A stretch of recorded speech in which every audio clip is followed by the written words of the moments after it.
Mafhungo nga Rotshidzwa Maremba.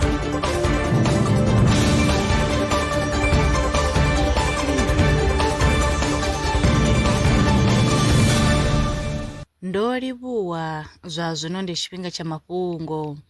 U rema maḓaka na u zwima zwi amba uri hu ḓo vha na u ngalangala ha phukha dza ḓaka. Izwi ndi u ya nga tsedzuluso ntswa yo gandiswaho kha Journal ya Conservation Biology. Vhorasaintsi vho bvisela khagala uri vhathu vha ya tshila zwavhuḓi na zwoṱhe zwi tshatsha마ho ḓakani arali hu na ndangulo yo khwaṱhaho ya u remiwa ha ḓaka na u zwimiwa ha phukha dza ḓaka. Vho shumisa tsumbo ya vhadzulapo vha dzulaho tsini na Maya Biosphere Reserve ngei kha ḽa Guatemala.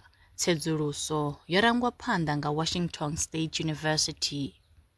Vhasedzuluso u bva King Abdullah University of Science and Technology KAUST kha ḽa Saudi Arabia vha ri hu na vhuṱanzi ho khwaṱhaho ha uri lwanzhe lutswuku kana Red Sea lwo vhuya lwa oma tshoṱhe miṅwahani ya miḽioni dza rathi yo fhelaho.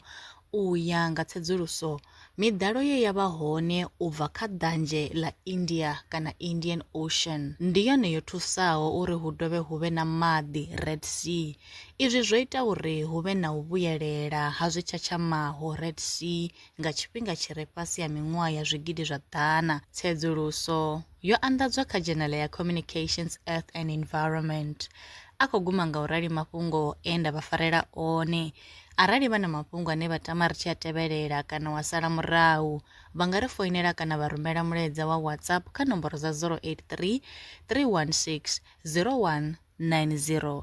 Nṋe na vhone kha ri ṱangane mafhungoni tshifhingani tshiḓaho.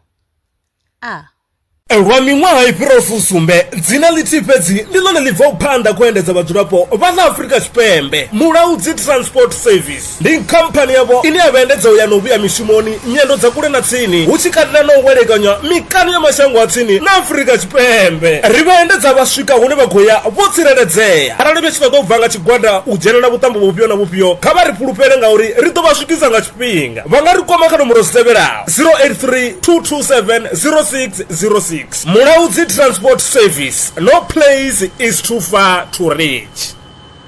Zwino ri tshi khou amba vhanga vha sa ḓivhi uri masheleni a u tandulula thaidzo ine vha vha nayo vha ṱo a wana gai, vha songo tsha ṱwa vha tshi renga nga ṱhoho lini. Belrand Brands i hanefha tsini na vhone, ri ḓo vha thusa u bva kha 500 u swika kha 4000 randa. Riṋe ri khou ṱoḓa tshiḽipi tsha muholo, khophi ya basa, 3 months bank statement na proof of residence. U bvapo tshelede i khou ṋamba ya dzheniswa nga murahu ha zwiminetse nyana. Kha vha rumele WhatsApp zwino 072 019 5843. Belrand Brands ndi vha hadzimisa masheleni vho ḓi ṅwaliselaho.